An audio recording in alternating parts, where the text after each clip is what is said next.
Now our original plan for back here on the ranch is we were actually going to put in an 18-hole golf course. But after some feedback from the community, we decided against the golf course, started looking into other options, and with a landfill, you have to have an industrialized fence. Most landfills put in chain link fencing, but we didn't really want to do chain link. We didn't want it to look like it was a prison or like we were trying to hide something or it was real industrial. So we started looking into other options and decided to use the 8-foot tall game fence, which is what we have to have for most of these exotic animals. So we put that game fence up, we started with some longhorn and some buffalo and some blackbuck antelope, and now we're up over 100 species. So now we're rolling through a portion of the ranch here where we're going to see a few of our animals. This pasture that we're in right now is what we call the game park. Here's some greater kudu. These guys come from Africa.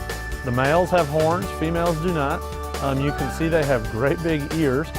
They say that Texas is more like Africa than anywhere else. The heat doesn't really bother these animals, and the cold doesn't really bother them until it's cold and wet. These barns that you see scattered around the ranch, you'll notice that for the most part they're facing south. That's so that in the wintertime the animals can get in there and get out of that north wind.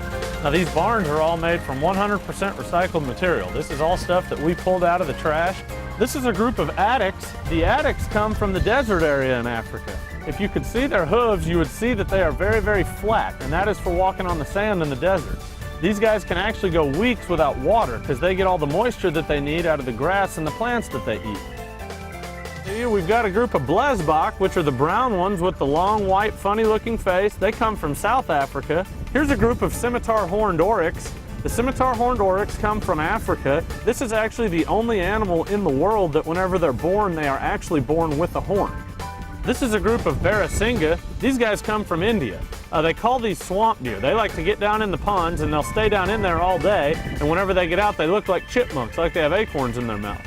And what they do is they get down in the ponds and they'll eat the moss and the duckweed and then store it up in their mouth and then go sit down under a tree somewhere and sit there and chew on it all day. And these animals that you're looking at here on the ranch, these animals get free choice protein feed. They do some grazing, but primarily they get their food from this free choice protein. Here's a group of blackbuck antelope. These guys come from India and Pakistan, and there's actually more blackbuck here in the state of Texas than there are in their native countries because there's no hunting regulations over there. We have quite a few blackbuck. These guys have babies about every 6 months, and half the time they have twins. Here's a group of emus. These guys come from Australia. Here's one of our ostriches. The ostrich is the largest of the bird family. Their eyeball is the size of a quarter, and their brain is the size of a pea. Here's a group of eland. These guys also come from Africa. This is the largest of the antelope family. This is also some of the best meat that you can eat in Africa, and they're raising those right now in Russia just like we raise cattle for meat consumption. Here's a group of impala. These guys are also from Africa. This is one of the fastest animals in the world. The cheetah is the fastest, and the impala cannot outrun a cheetah, but it can outmaneuver a cheetah. So we're now leaving the game park property, headed over onto the ranch. Over here is where we have a few more species of animals that we'll see, but we are now off of permitted landfill space, coming onto the ranch property. Right over here are some Grant zebras. There's 3 main types of zebras, Grants, Gravies, and Chapmans. These that you see are the Grants. That's the most common. The reason why zebras have stripes is actually for camouflage. And whenever they sense that there's a predator around, they get in a really tight group and they take off running. Then all their stripes run together and the predators can't pick them out. Here's some of our Texas Longhorns, which as you can see like to hang out with our buffalo. This is the typical Texas Longhorn. We used to have an old Bevo, which was the University of Texas mascot. It was Bevo number 12. He was the mascot from 1986 to 1991. Here's some of our American bison, or buffalo. There's actually no difference in bison and buffalo. I heard a guy say one time the only historical difference in bison and buffalo is the Mason-Dixon line.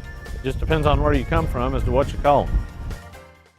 We built this facility downwind from the landfill on purpose to prove that with a properly run landfill, you can coexist, because you hear a lot of horror stories about landfills, but it doesn't have to be that way. So we built this facility to prove that we can do it right.